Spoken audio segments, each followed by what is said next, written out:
Baldur's Gate 3 is a giant game with a ton of places to explore, things to fight, and puzzles to solve.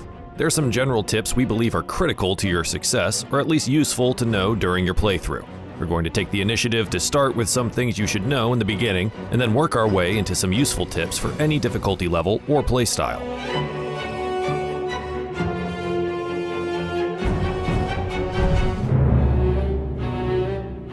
When building or respecking your character and your ability scores on an even number, you won't actually get bonuses for odd number ability scores. Increasing your ability modifiers will cost 2 points to go up 1 score. Some feats earned at a later level offer a single point in an ability score and can be used to round them off into an even number as well.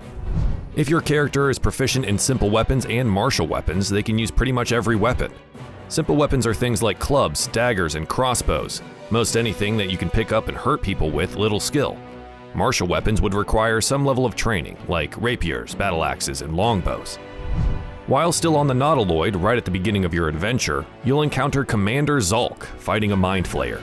If you defeat the commander, you can loot his powerful Everburn blade. As long as one of your playable characters makes it to the transponder, you should still all wind up on the beach. There are a few things that you can find right after the crash that will come in handy. Pick up the thieves' tools on the beach next to the first locked chest. Astarion can use them to pick locked doors and chests, or you can if you're confident in your sleight of hand skill. Find the shovel after you land on the ravaged beach, and keep it in your inventory forever. It's located northwest of the roadside cliffs waypoint, a bit north of the Nautiloid wreckage. You only need 1 shovel to share with your party, but you cannot dig up treasure from mounds of dirt you find without it. There's a trio of dead goblins just north of the crash. They have a couple of gold pieces and weapons, but more importantly, a supply pack. These supply the 40 resources needed to take a restorative long rest on their own.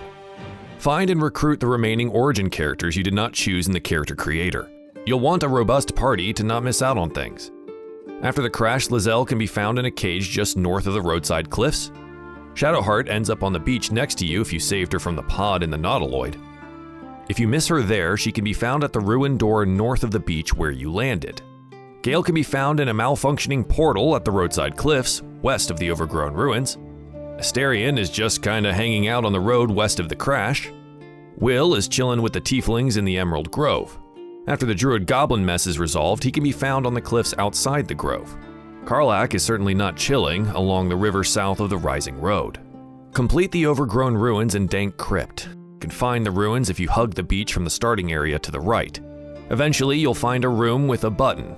Press it, defeat the skeletons, and interact with the sarcophagus in the room to find withers. Releasing this NPC is how you unlock the ability to respec, resurrect fallen allies, and acquire hirelings. If you loot the skeletons first, they won't have weapons on them when the combat begins. Looking through each character's inventory to find a specific piece of equipment is a pain. Instead, click the equipment slot, which will then show you a list of all available equipment that character can use for that slot across everyone's inventory. Although it may feel dishonest, if you ever fail an ability check, be it during a dialogue or when trying to lockpick a door, you're allowed to save scum, which is saving beforehand and reloading the game if the outcome has unfavorable results. While you can't do it in a traditional tabletop version of Dungeons & Dragons, Baldur's Gate 3 doesn't obey the same laws, so feel free to do so if you don't mind redoing some of your actions, if it helps you out in the long run. Want to sell a lot of items to a vendor at once? Before speaking with them, select multiple items, left shift to select adjacent items, or left control to select items individually, right-click, and select Add to Wares. When you're in the Trade and Barter menu with the vendor, toggle to Trade and select Sell Wares at the bottom. You can use the same process to manage your inventory by selecting Send to Camp, and the items will go to your traveler's chest in camp. If you're having trouble clicking on a squirrel that you're trying to converse with, or just want to slow things down, press Shift plus Space, accessible via the shortcut menu, right trigger on controller. This will put you into turn-based mode, where the world acts as if you're in combat, and makes it much easier to interact with small, fast-moving targets, and it lets you handle an impending trap with infinite time to prepare. This method also makes breaking into places you shouldn't be much easier as well. Look around as you explore. If there is an area that looks interesting but you can't walk to it, see if you can jump to reach it, or any other spells or resources you have, like a potion of flying. Group hide is a thing. For mouse and keyboard, the button is on the bottom left of your screen, or Shift plus C. For controller, hold down on the D-pad. Utilize this to get the upper hand on foes before combat. You can gather more information and insights by talking with animals or corpses. Bards, druids, and rangers are able to cast Speak with Animals, and recast it until long rest. You can find the Amulet of Lost Voices in the room with Withers, which grants the wearer the ability to cast Speak with Dead. You can only ask the corpse 5 questions though, so choose your options wisely. The way that you act in front of a vendor or store owner can completely change your experience with them.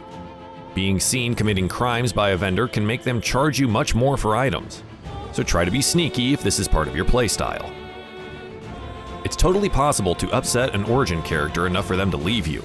Leaving a bad first impression can also lead them to not joining you or outright attacking you.